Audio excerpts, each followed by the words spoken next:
Αγαπητοί φίλοι, καλημέρα σας. Σήμερα έχουμε 14 Φεβρουαρίου 2026.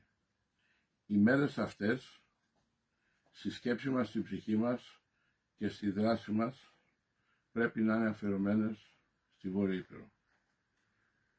Στην εγκατελειμμένη Βόρεια Ήπειρο, από την μητριά δυστυχώς μητέρα Ελλάδα. Σαν αυτές τις μέρες, το 1914, 17 Φεβρουαρίου, δημιουργήθηκε η αυτόνομη Βόρειος Ήπειρος. Ένα εγχείρημα που ξεκινούσε από τους Έλληνες αξιωματικούς που ήσαν εδώ και άλλες συλλογικότητες ελλαδικές για την στήριξη του βορειοπηρετικού αγώνα που είχε εγκατελειφθεί από τη μητέρα Ελλάδα τότε. Εκεί φτιάχτηκε και η αυτόνομη Βόρειος Ήπειρος.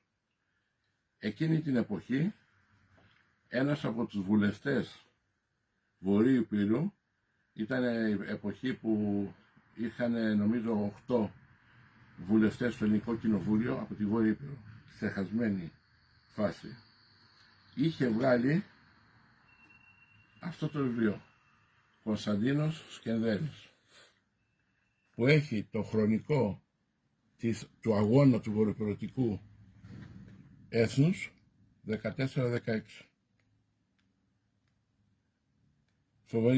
Φοβερή δουλειά, πρωτότυπο υλικό, πρωτογενές.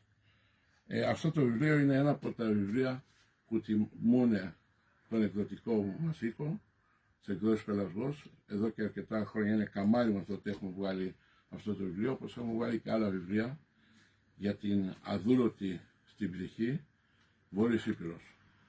Ένα από τα βιβλία επίσης είναι ο Ελληνισμός Βορείου Ήπειρου του καθηγητή Ιωάννη Παπαφλωράτου. Φοβερή δουλειά, είναι τα ντοκουμέντα που έχει για όλη την ιστορία της Βορείου Ήπειρου. Είναι με στοιχεία, είναι πανεπιστημιακή δουλειά, όχι σε επίπεδο ανάγνωσης δύσκολο, αλλά για όλους με στοιχεία. Και βεβαίως, για να είμαστε στην ψυχολογία του σήμερα και τα τελευταία χρόνια που έχουμε ζήσει ήδη, τα 30-40 τελευταία χρόνια, στον αγώνα αυτό υπάρχει η μαρτυρία του Κώστα Κυριακού, η διαχρονική τραγωδία της Βορείου Ήπειρου. Εδώ μέσα ο Κώστας Κυριακού, αυτός ο όρθιος άνθρωπος, με πίστη και αγώνα, με ήθος, τόσα χρόνια, ήταν στους 5 που είχαν δικαστεί τότε, το 95, αν θυμάμαι καλά, τους είχαν φυλακίσει, έχει κάνει χρόνια φυλακή στα κατεχόμενα της Βορείου Ήπειρου στην Αλβανία και έχει βγάλει αυτό το βιβλίο, το οποίο είναι μια μαρτυρία με όλα αυτά τα θέματα που έζησε κιόλας. Πολύ καλή δουλειά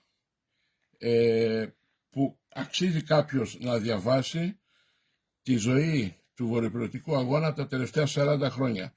Είναι απίστευτη δουλειά, δηλαδή γραμμένη με ψυχή, και για αυτούς που συγκινούνται και δάκρυ. Η Βόρειος Ήπειρος είναι εκκρεμή θέμα στην ολοκλήρωση του ελληνισμού. Ο ελληνισμός και η Επανάσταση του 21, η εθνικιωσία, δεν ολοκληρώθηκε ποτέ. Η Βόρειος Ήπειρος πρέπει να βρει το δίκαιο της, πρέπει οι Έλληνες Βορείου Ήπειρου να μπορούν να μένουν στα χωριά τους, να έχουν και την περιουσία τους, να έχουν την ελευθεριά τους. Ό,τι άλλο είναι ημίμετρο και συνεχίζεται η σκλαβιά. Πρέπει να έχουμε μέσα στην καρδιά μας τη Βόρεια Ήπειρο πάντα τους αδελφούς μας βορειοπηρώτες που ματώνουν ακόμα, με πιο τελευταία θυσία του αγαπημένου Κώστα, που τον δολοφονήσανε εκεί που ήθελε να στήσει εκκλησία. Χρειάζεται να πω το επώνυμο? Ποιος είσαι καλύτερα, Βασίλη μου? Κωνσταντίνος Κατσίφας. Έτσι. Κωνσταντίνος Κατσίφας. Και πριν είχαμε και το άλλο παλικάρι. Αριστοτέλης Γκούμας. Έτσι, ακριβώς. Δεν μπορεί να πεθαίνουν νέοι και να μένονται αδικαιώτοι. Καλή συνέχεια.